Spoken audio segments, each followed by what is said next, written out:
এই শর্টকাট তুমি তখনই ইউজ করতে পারবা যদি তোমার যে S1 আর তোমার যে S2 এরা যদি গ্রাম পার 100 গ্রাম পানি এই এককে থাকে, গ্রাম পার 100 গ্রাম পানি এই এককে থাকে। যদি গ্রাম পার লিটার এককে থাকে তাহলে কিন্তু শর্টকাটটা অ্যাপ্লিকেবল না। কথাটা বুঝতে পারছো? যদি কি থাকে গ্রাম পার লিটার এককে থাকে তাহলে শর্টকাটটা অ্যাপ্লিকেবল না। ঠিক আসো, কেমন একটা শর্টকাট শিখে আসো। শর্টকাট হচ্ছে এরকম, ধরো এখানে একটা জিনিস বুঝতে হবে। ধরো তোমাকে বলছে তুমি 50 ডিগ্রি সেলসিয়াস তাপমাত্রায় আসো, ধরো এখান থেকে তুমি কথার কথা 20 ডিগ্রি সেলসিয়াস তাপমাত্রায় গেছো, তাহলে 50 ডিগ্রি সেলসিয়াস তাপমাত্রায় আসো, এখান থেকে তুমি কোথায় গেছো? 20 ডিগ্রি সেলসিয়াস তাপমাত্রায় গেছো। তাহলে এটাকে আমি বলতেছি S1, ধরো এই 50 ডিগ্রি সেলসিয়াস তাপমাত্রায় দ্রাব্যতা ধরো S1, 20 ডিগ্রিতে ধরো দ্রাব্যতা হচ্ছে S2। আচ্ছা, আর যেহেতু আমি 50 থেকে 20-এ গেছি, তাহলে আমার দ্রবণটা নিশ্চয়ই 50-এ ছিল, তাই এখানে দ্রবণের ভর হচ্ছে M। তাহলে দ্রবণের ভর কত? দ্রবণের ভর হচ্ছে M। এখানে একটা জিনিস আছে, সেটা হচ্ছে আদি দ্রাব্যতা কোনটা, শেষ দ্রাব্যতা কোনটা। দেখো তুমি এখান থেকে এখানে গেছো, তাহলে এটাকে আমি বলবো আদি দ্রাব্যতা। তুমি কোত্থেকে কোথায় গেছো? 50 থেকে 30-এ গেছো, 50 থেকে 20-এ গেছো, তাই এটাকে আমি কি বলবো? এটাকে আমি বলবো হচ্ছে আদি দ্রাব্যতা। এটাকে আমরা বলবো আদি দ্রাব্যতা, বা এটাকে আমরা রেফারেন্সও বলতে পারি, রেফারেন্স পয়েন্ট। রেফারেন্স কেন? কারণ আমি এই জায়গা থেকে এই জায়গায় গেছি। আচ্ছা, যদি আমি এই যে এইটাতে যে গেছি তাহলে শেষে গেছি এখানে, তাহলে এটাকে আমি কি বলবো? এটাকে আমি বলবো এখানে শেষ দ্রাব্যতা। এটাকে আমি বলবো কি? এখানে শেষ দ্রাব্যতা। ঠিক আছে, এই টার্মগুলো দেখো তো বোঝা গেছে কিনা?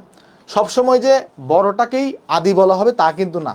মানে জিনিসটা চিন্তা করে দেখো, ধরো যদি এরকম হইতো, ধরো 25 ডিগ্রি সেলসিয়াস থেকে তুমি হচ্ছে 65 ডিগ্রি সেলসিয়াসে গেছো, তাহলে বলো তো এখানে এটা যদি এখানে যদি তুমি আদি দ্রাব্যতা কত তাপমাত্রা দ্রাব্যতাকে বলবা? এখানে তুমি যদি 25 থেকে 65-তে যাও তাহলে আদি দ্রাব্যতা কত তাপমাত্রার দ্রাব্যতাকে বলবা? ডেফিনেটলি 25-এ।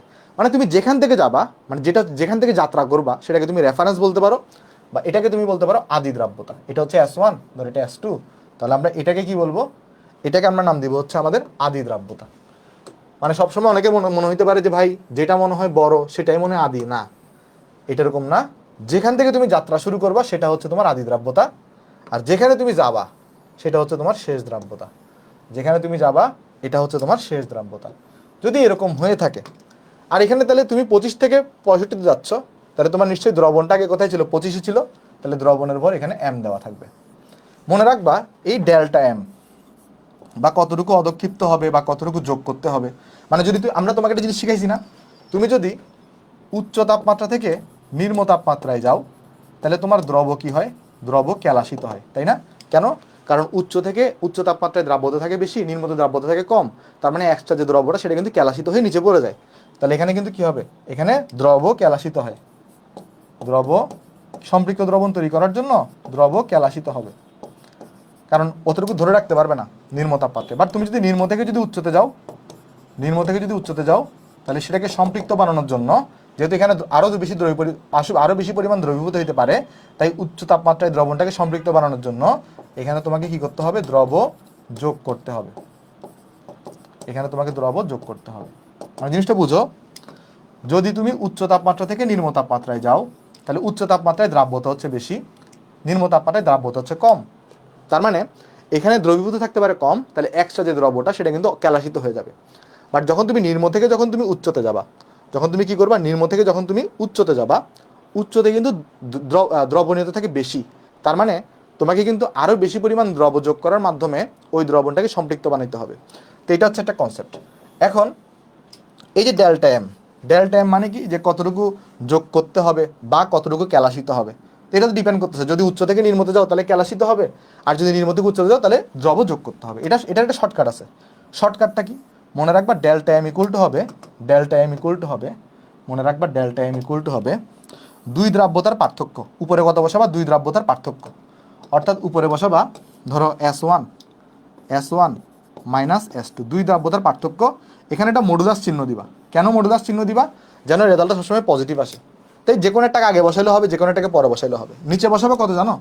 100 প্লাস আদি দ্রাব্যতা, 100 প্লাস আদি দ্রাব্যতা। তাহলে কি বসাবা? 100 প্লাস আদি দ্রাব্যতা। আর গুণফল করবা কত দিয়ে জানো? গুণফল করবা দ্রবণের আয়তন দিয়ে, মানে বড় হাতের M যেটা, গুণফল করবা এখানে দ্রবণের আয়তন দিয়ে। তাহলে এটা হচ্ছে তোমার একটা শর্টকাট, বাট এই শর্টকাটটা শুধুমাত্র এমসিকিউতে আনসার করা যাবে। এই শর্টকাটটা শুধুমাত্র কার জন্য? শুধুমাত্র এমসিকিউতে। সিকিউতে এটা দিয়ে তুমি করতে পারবে না। বুঝা গেছে? এবং আরো একটা ব্যাপার আছে, এই শর্টকাট তুমি তখন ইউজ করতে পারবা যদি তোমার যে S1 আর তোমার যে S2 এরা যদি গ্রাম পার 100 গ্রাম পানি এই এককে থাকে। গ্রাম পার 100 গ্রাম পানি এই এককে থাকে। যদি গ্রাম পার লিটার এককে থাকে তাহলে কিন্তু শর্টকাটটা অ্যাপ্লিকেবল না। কথাটা বুঝতে পারছো? যদি কি থাকে, গ্রাম পার লিটার এককে থাকে, তাহলে শর্টকাটটা অ্যাপ্লিকেবল না। তাহলে এটা শর্টকাটে তোলা হলে আমাকে বলো, আমি তাহলে কয়েকটা অ্যাপ্লিকেশন দেখাই দিই। এই শর্টকাটটা একটু তোমার তোলা হলে একটু আমাকে জানাও, তারপর আমি তাহলে তোমাকে কয়েকটা অ্যাপ্লিকেশন দেখাই দিচ্ছি। দেখাই দিব? হ্যাঁ, চলো একটা দেখাই। দেখো এই কোয়েশ্চনটা পড়ে দেখো, এটা কুয়েটে আসছে একটা কোয়েশ্চন। এটাকে আমরা শর্টকাট দিয়ে করবো এখন। ভলিউম কোন ইউনিটে নিবা? দ্রবণের আয়তন না, দ্রবণের ভর দ্রবণের ভর, সরি দ্রবণের ভর, আয়তন না, দ্রবণের ভর। সরি ভাই, কারণ এখানে তো ভরের ব্যাপার হচ্ছে। দেখো এখানে বলছে 30 আর 50, দেখো সরি 30 আর 55, 30 আর 55 ডিগ্রি সেলসিয়াস তাপমাত্রাতে তোমার কাছে কি দেওয়া আছে? একটা দ্রবের দ্রাব্যতা যথাক্রমে 50 এবং 90। ভালো কথা। এখন 30 ডিগ্রি সেলসিয়াস তাপমাত্রায় 50 গ্রাম দ্রবণকে 55 ডিগ্রি সেলসিয়াসে তুমি উন্নীত করছো। তার মানে তুমি কোত্থেকে কোথায় নিছো? 30 ডিগ্রি সেলসিয়াস তাপমাত্রায় তোমার কাছে কি ছিল? দ্রবণের ভর দেওয়া ছিল কতটুকু? 50 গ্রাম। তুমি সেটাকে কোথা থেকে কোথায় নিছো? তুমি সেটাকে নিছো কিন্তু 55 ডিগ্রি সেলসিয়াস তাপমাত্রায়। তাহলে এখানে ছিল S1, এই S1 এর ভ্যালু কত দেওয়া ছিল? এই S1 এর ভ্যালু দেওয়া ছিল, দেখো এখানে 30-এ কিন্তু S1 এর ভ্যালু দেওয়া 50। আর এই তাপমাত্রায় S2 ইকুয়াল টু কত দেওয়া? এখানে S2 ইকুয়াল টু দেওয়া তোমার কাছে এখানে 90। এখন কোশ্চেন জিজ্ঞেস করছে, যেহেতু তুমি নির্মতিক উচ্চতে গেছো, তাহলে তোমাকে এক্সট্রা দ্রব অ্যাড করতে পারবা। তাহলে আরও কত গ্রাম দ্রব অতিরিক্ত প্রয়োজন হবে বা সম্পৃক্ত করার জন্য বা অ্যাড করার জন্য?